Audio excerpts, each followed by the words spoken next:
The views expressed on the following program are not necessarily those of WPSL. However, we are the ones that have encouraged you all along to like and share them on social media and with all your friends and neighbors because it's time for the African American Scene presented by independent insurance agent and your host, the one and only Rudy Howard.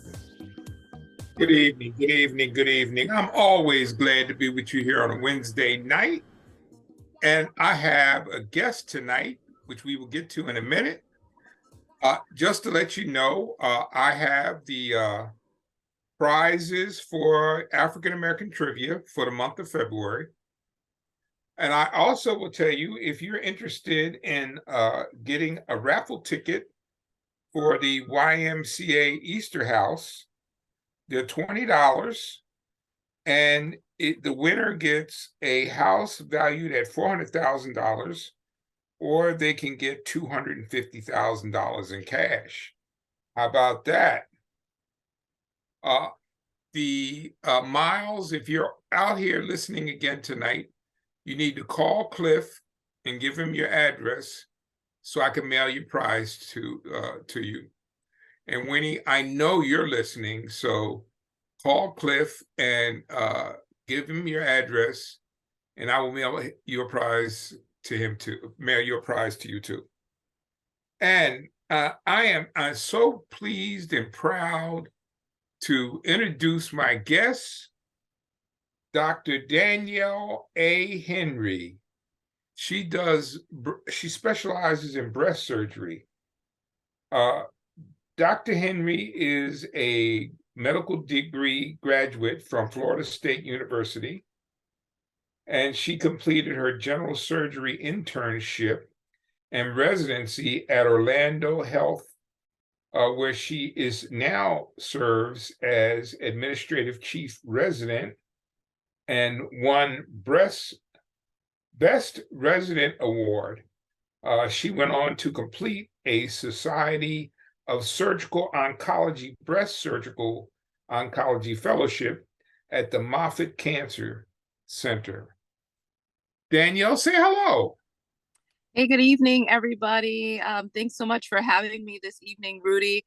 I'm really excited to be talking to the lovely people on the Treasure Coast, somewhere that's near and dear to my heart.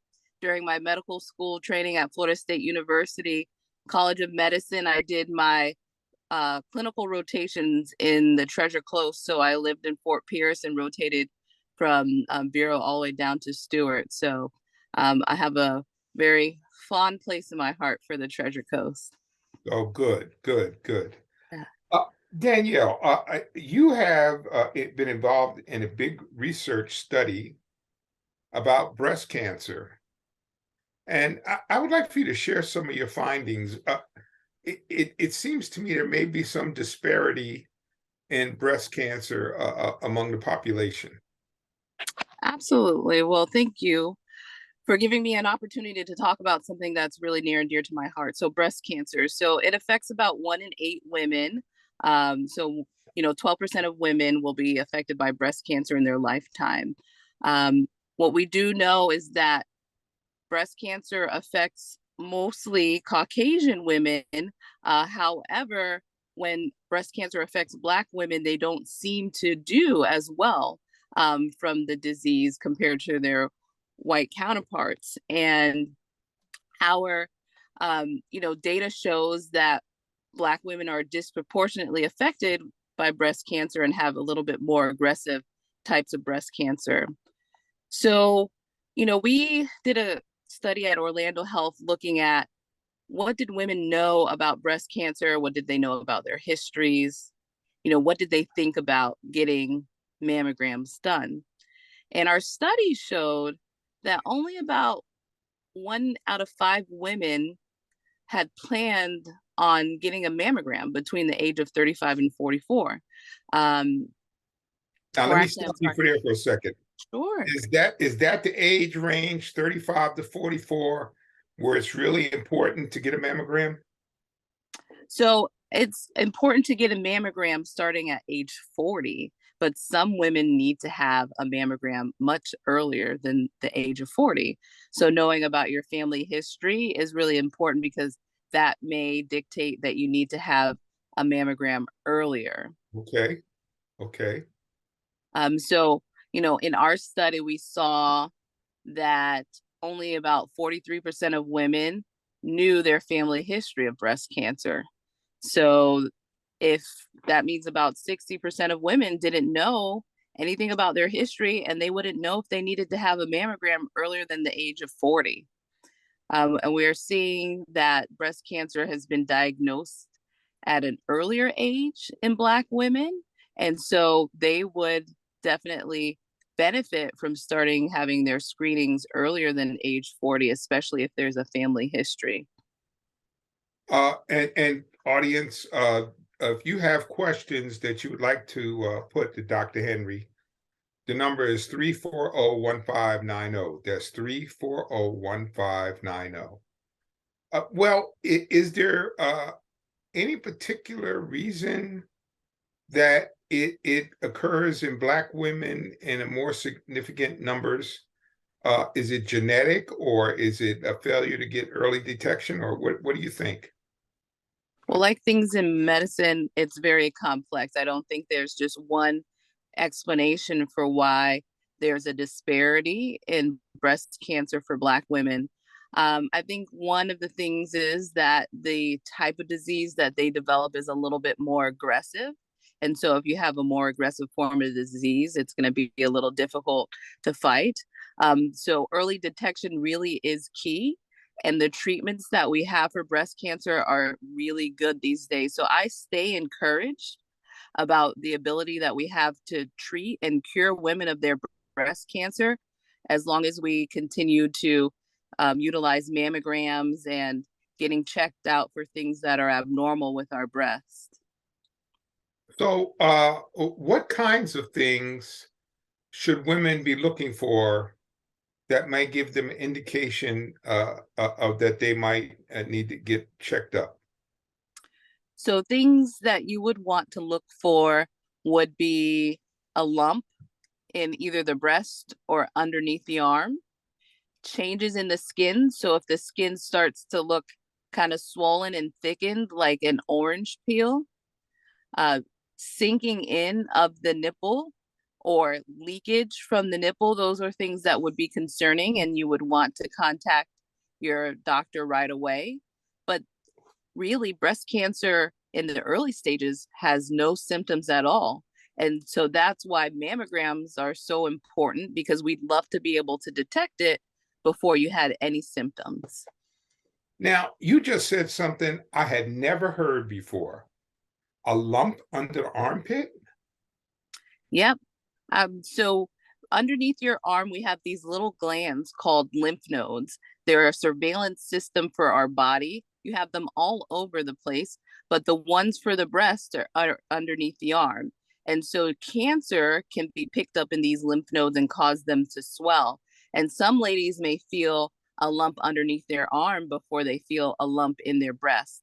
So looking in both places is very important. Wow. That's a shocker. I had never heard that. And I'm an old guy and I've been around the block once or twice, but I didn't know that a lump in the arm pit might cause some concern. Absolutely. So what is your recommendation as far as proper health and making sure that they don't have breast cancer? Now, and you said something else that I think is very important. In the early stages, there is no sign at all that you could have breast cancer? Yep. Early stage breast cancer has no symptoms at all.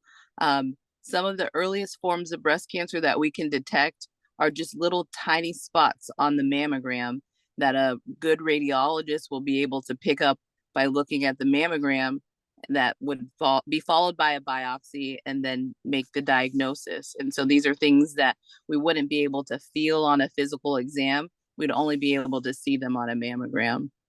So as far as your other question related to health, what can people do to reduce their risk of breast cancer? The same things that you would do to lead a healthy lifestyle. So exercise 30 minutes a day. And this doesn't have to be in the gym pumping iron. This just could be a brisk walk before work in the morning or in the evenings when you get home. Eating a diet full of fruits and vegetables, avoiding smoking, no excessive alcohol use, having a normal vitamin D level. These are all things that are helpful for your general health and as well as reducing your risk for breast cancer. And, the biggest takeaway that I think most people don't think about is your family history. So just knowing who and what types of cancers your family members have had. And I think sometimes people are a little private about those things, but this can be one of the biggest things, can help save another one of your family members so that they can get checked out earlier and maybe stop something from happening or detecting it early. There is disparate health treatment among the population. Do you think that since the Affordable Care Act was passed, that women have benefited from the ability to get treated where they may not have in the past? Access to healthcare is an important piece of the puzzle to helping women get treated for breast cancer and for many diseases that affect the women's reproductive systems. And so anything that allows more access is going to help improve our ability to treat women for the diseases that affect them. Yeah, yeah. That's good. And so do you still do surgery or? Absolutely. That's all I do is surgery. So I treat women that have both benign and malignant diseases of the breast. So any issues that a woman has related to their breasts is what I do. So Okay, I do a whole range of surgical procedures of the breast. so it doesn't necessarily mean if you have cancer that you would lose a breast, does it? Absolutely not. So there are a lot of options for the treatment of breast cancer when it comes to surgery. A woman that has early stage breast cancer can just have the tumor removed and keep their breast, something that we call breast conservation. Oh, okay. That's good to know. Yeah. So what do you do? Is it a small incision and you do kind of like a laser type thing or? No lasers. I tried to make the incision in a cosmetic area. Part of the surgery is trying to make it look good. This is definitely something that affects a woman's, um, you know, way that they see themselves. So we try to cure them of their cancer and then also make it something that looks good at the same time. I always tell my patients my first goal is to cure them of their cancer. And my second goal, which is very close to that, is to make it look good, something that we both would be proud of. Well, that's awesome. Do we have a caller, Cliff? No color. Okay. So if you do have to take the breasts, do you do the augmentation or is that done by somebody else? So I work really closely with a plastic surgeon. And so I do the removal of the breast, which we call a mastectomy. And then the plastic surgeon can recreate the breast with a number of options. Most commonly, women choose to have reconstruction with implant based reconstruction, but they can also do reconstruction with removing tissue from another part of the body, like the stomach. So they can take fat from the stomach and use that to recreate a breast. And basically, they get breast reconstruction and a tummy tuck at the same time. It's a big surgery, but it definitely has a lot of benefit to a woman's reconstruction. Yeah, I would think, especially if you do the tummy tuck at the same time, women being very conscious about their bodies. So that's very interesting. Now, you're a woman of color, Yes. and these days I don't see many doctors of color, and it concerns me. So absolutely, women of color make up a minority of healthcare providers, but we're definitely out there, and we're growing in numbers. I would say, part of having good healthcare is having diversity in the workforce. And so it's definitely a group effort between, minority providers and all of our allies that are out there wanting to take good care of all of our patients. Yeah, I think it's an understated importance in healthcare because there's some things that people feel better talking to someone about who looks like them. And that's not a knock on anybody else.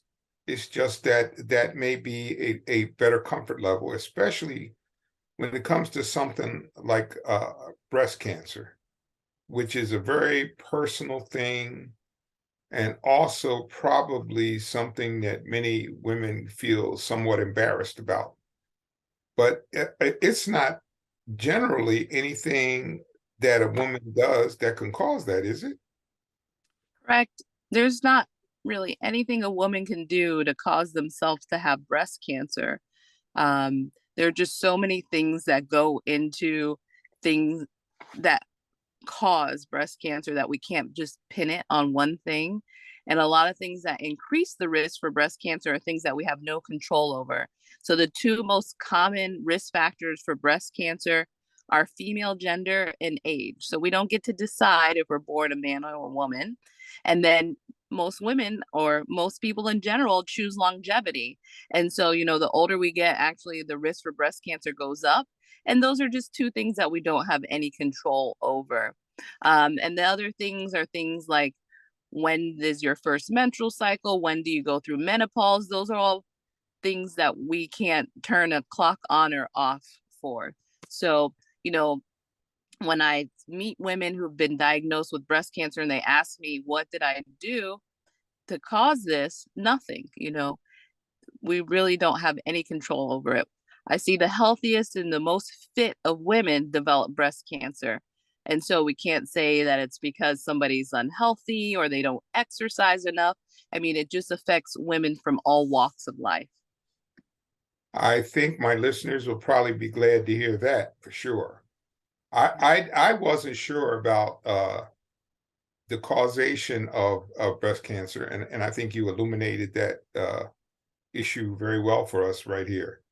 Uh, what else can you tell us about your study that you think my listeners might benefit from? So the takeaway points from the study are: know your family history. So talk to your family about who's been diagnosed with breast cancer and what types of other cancers may be in your family, so that you can take that information back to your doctor and they can use that to determine how early do you need to start getting your mammograms. Women should start getting a mammogram at age 40. The average age woman should start at age 40, but some women should maybe have something earlier. So a baseline mammogram can be done at 35. And especially for women who, may be at a risk for developing breast cancer at an early age, like Black women, having a baseline mammogram at 35 could be potentially very helpful. And, plan ahead. So, when your 40th birthday is coming around, make a plan to go get your mammogram done. Plan to go with one of your friends or one of your family members. Make it something that you do that allows you to take charge of your health, something that you're not afraid to do, something that that you can do, and, put your health first. Yeah, well, that's good. And I was anticipating I might have some callers who had questions for you, but I guess they were just sitting here listening to you pour out knowledge and was just drinking it in. So, but if you would, is there anything you would like to say in your parting words? I'd just like to thank you so much for having me on the show tonight.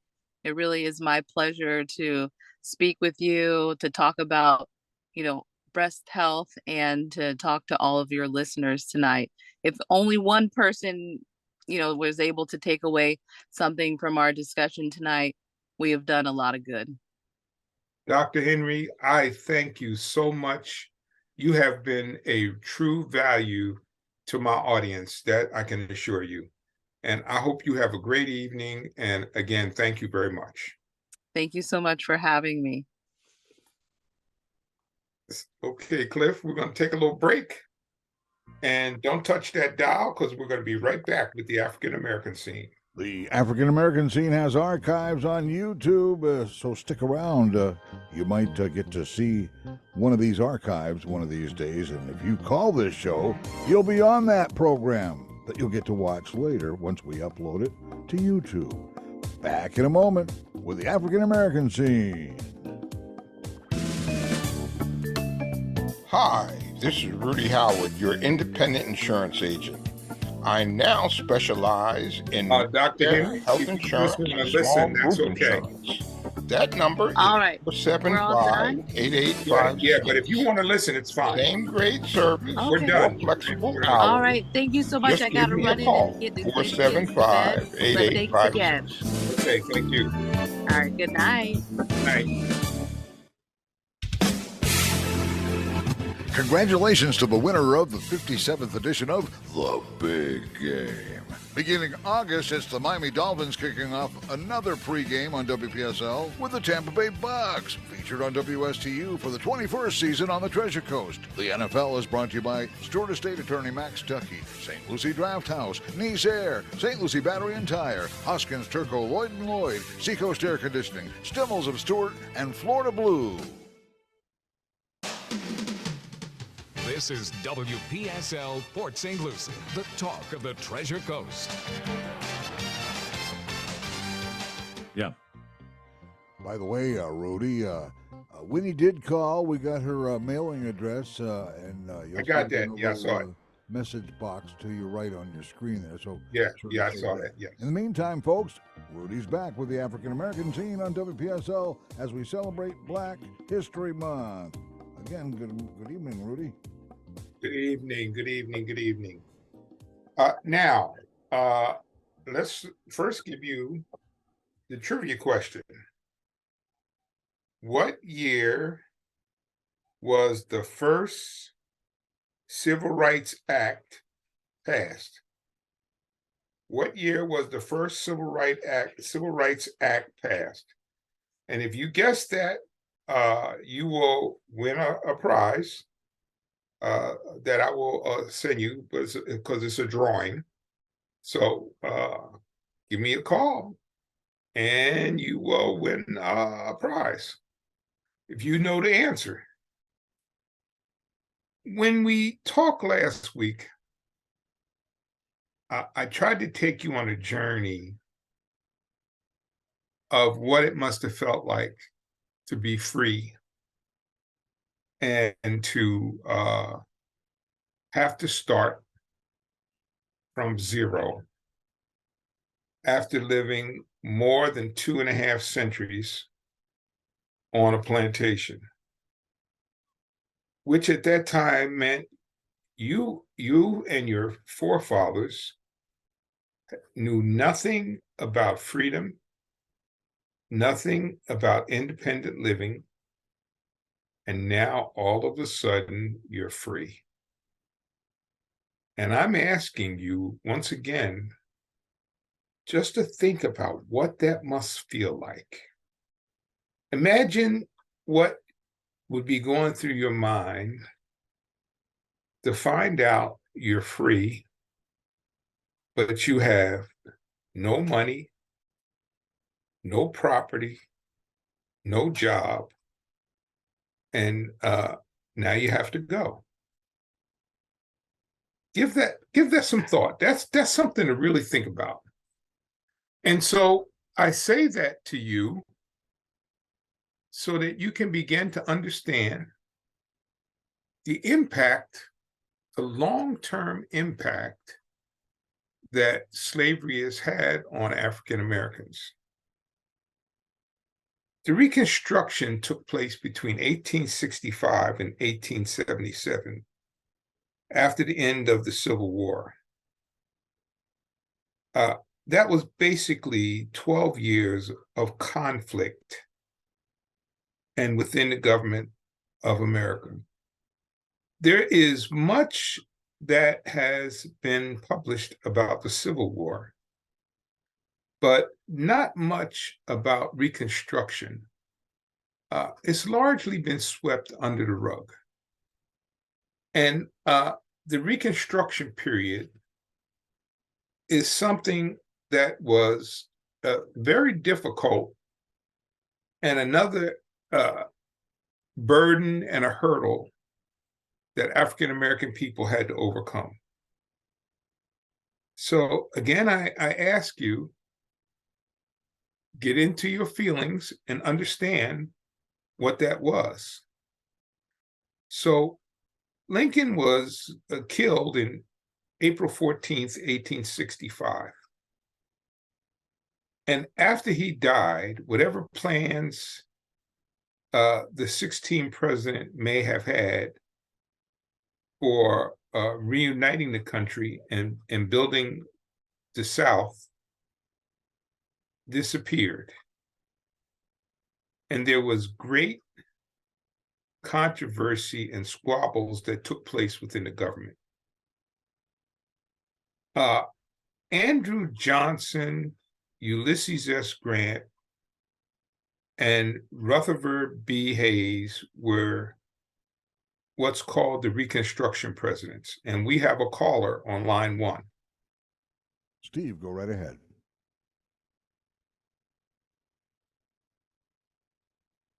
Hi, Yes. Rudy. Hi. Good. I wanted to comment on Reconstruction. Reconstruction basically was a time when they took advantage of the black man. It wasn't Reconstruction at all. Yeah, there's a lot of truth to that for sure. Well, the other thing is right, present day, we've got a governor who wants to ban African studies, which is ridiculous. We should know our history. He wants to cover it up. And I can't tolerate that. That's being a 21st century racist.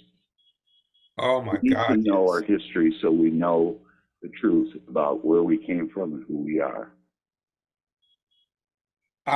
I couldn't agree with you more. I think that is truly one of the great insults. And I would tell you, he's very lucky he's about to term out as governor, because I feel reasonably confident that if he ran again with his mouth speaking as it is right now, he would not get reelected. And I saw tonight, Reverend Al led the march up in Tallahassee, and there was a lot of white folks in that march. So I think there's a lot. This is not just a black thing. I think there's white folks that find it very offensive that he's going in that direction. I'm as white as you can get. Yeah. Well, another thing I wanted to bring out was Central Park in New York City. Uh-huh. At one time, that was a thriving upper-class black neighborhood. Yes, it was. Government, through eminent domain, took the land and turned it into Central Park and displaced the black population that was there. Now, my friend, you are very learned, because there's not many people that know that. Well, I try to keep up to date on things. Yeah. But there's so many instances of things that we did to the black people after we supposedly ended slavery. It's insulting to America to try to cover those things up by not educating us about, so we don't do it again. Oh my God, that is white people better remember something. We are now a minority in this country. People of color are the majority. So things could turn around. And I don't think they'd want them to, especially back in the 100 years ago. So, that's basically my comment. Is I think that white people need to wake up and get educated on what history really happened, and not the storybook history they want to sell you in a textbook. Yes, sir. Will keep you from reading in a textbook. But this governor banning books and banning African studies, it's unacceptable. You get no argument out of me about that. Other than I'm glad you're on the air. Yes. I thank you for your call. All right. Bye. Bye-bye. I could not agree more, although I know some of my conservative friends feel that it's okay because they don't want their kids to feel bad.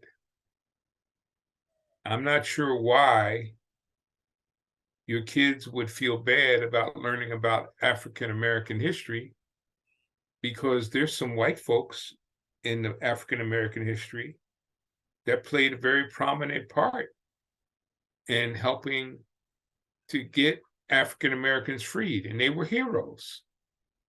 So when you talk about African American history in its fullest form, that includes some white people that did some pretty good things. But you just don't want your kids to hear bad things. But the whole point of telling the true story is so we don't repeat it again. That is the issue. That is what Steve said. That is the most important part. We don't want to repeat it again. And we're going down a path right now that I'm not truly comfortable with, where it seems like there is a tug of war to pull back progress for those things that have happened in the past. So, okay.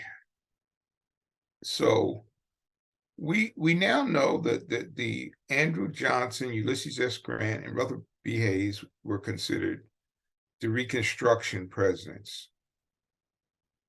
Andrew Johnson, if you don't know, was the president between 1865 and 1869, and he was Lincoln's vice president and took executive office after Lincoln's death. Johnson favored lenient Reconstruction plan that would be guided by the executive branch. This and other political moves thrust him into direct conflict with Congress. Now, an interesting point of information.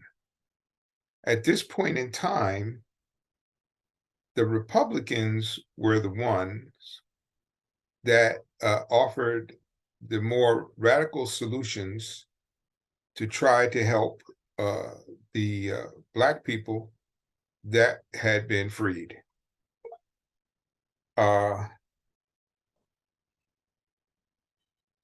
In 19, let me see, hold on here.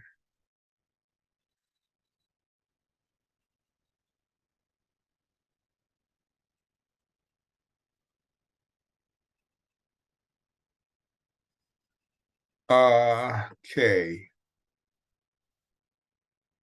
In the midst of the power struggle and retaliation attitude, Congress did manage to take steps to protect the rights of the freedmen.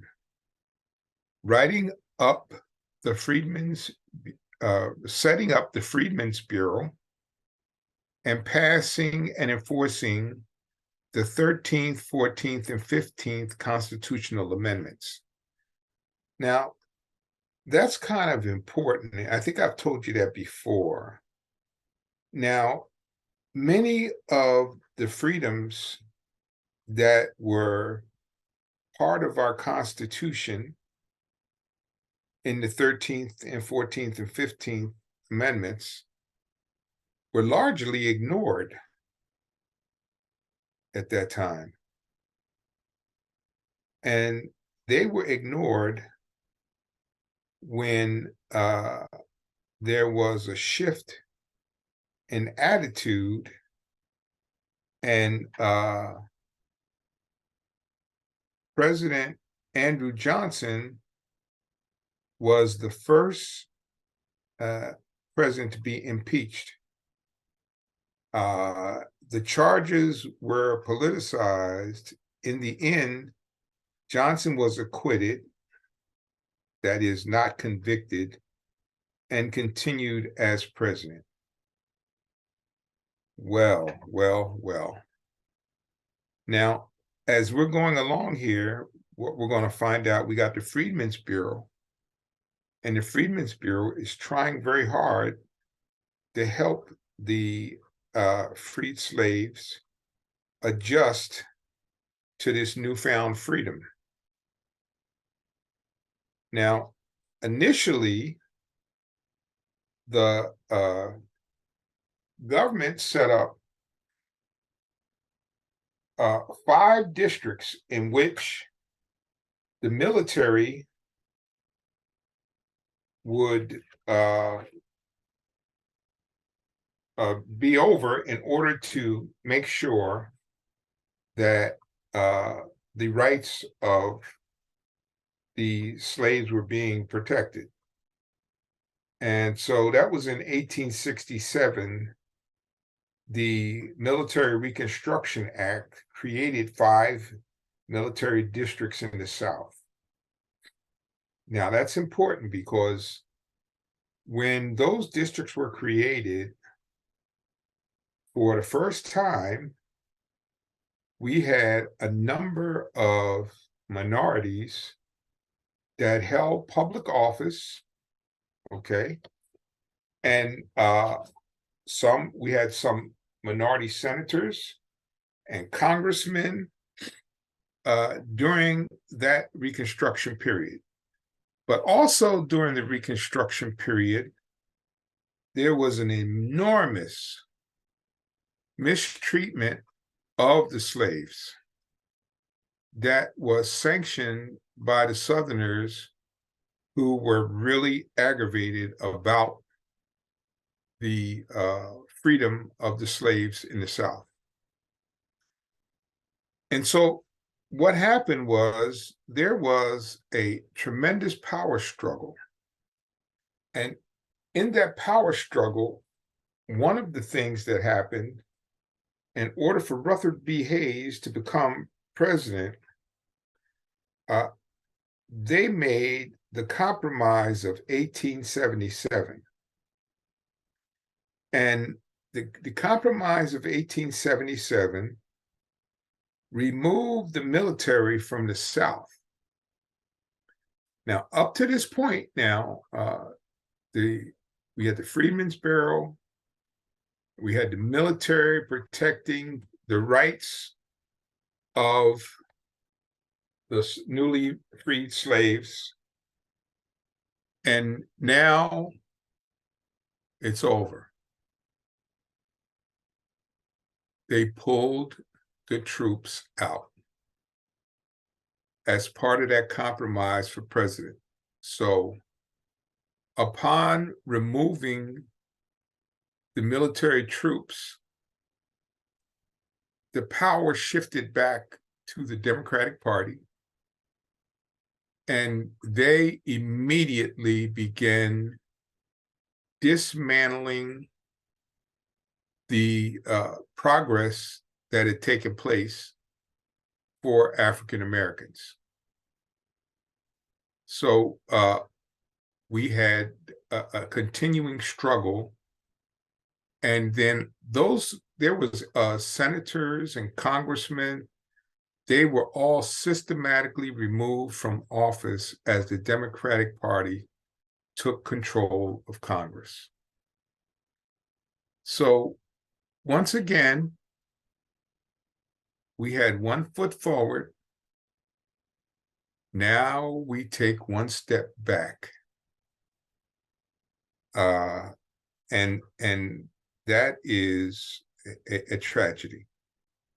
That Freedmen's Bureau was created in 1865, and it was to provide food and clothing to former slaves, and later the Bureau was empowered to establish schools and other efforts to help the freedmen find work and safe homes in society. It wasn't just the government making efforts to help the former slaves. churches and individuals raised money and traveled to the South and started schools and built communities or lobbied for a basic civil rights. So they're making it, it's a struggle, but they're making it. And then the South responded harshly to the efforts of Reconstruction and the uplift of the slave population. And at this time, the Klan began to rise.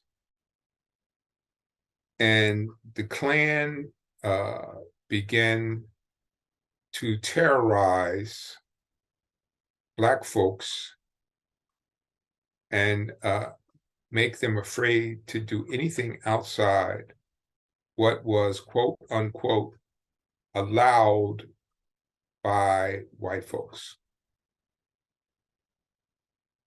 That's pretty tough. Just imagine you were in that condition. And when they came, part of the reason why they wore the hoods, the white hoods, it was to scare Black folks like ghosts. So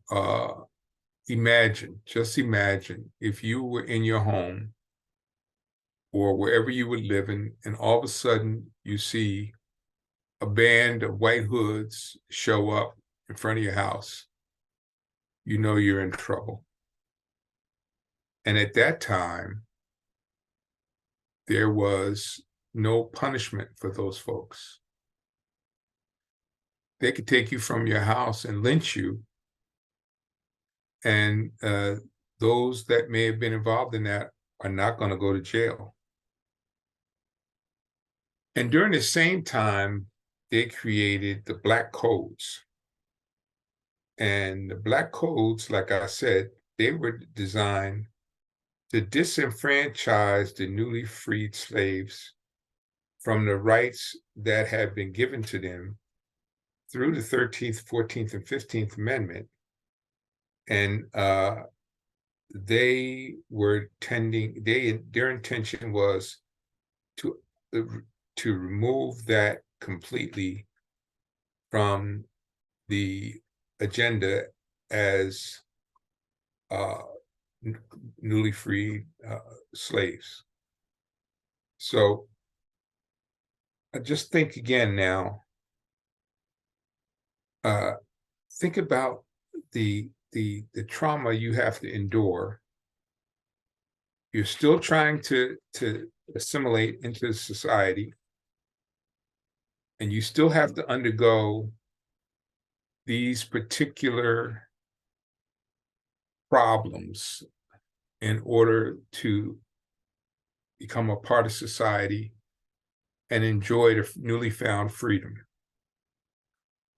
Angry at the Republicans for Reconstruction measures, the South turned solidly Democrat in regional party voting and would remain known as the Solid South for decades to come.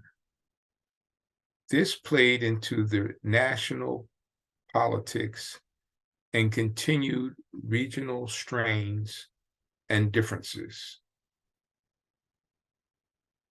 A lot going on. There was no protocol for Reconstruction. With hindsight, we can argue that Congress, the presidents, the military, and the civilians all made mistakes which have echoed far into American history. Battlefield fighting ended in 1865, but the battles for equality, forgiveness, and retaliation and civil rights and economic recovery continued for 12 years of the Reconstruction era.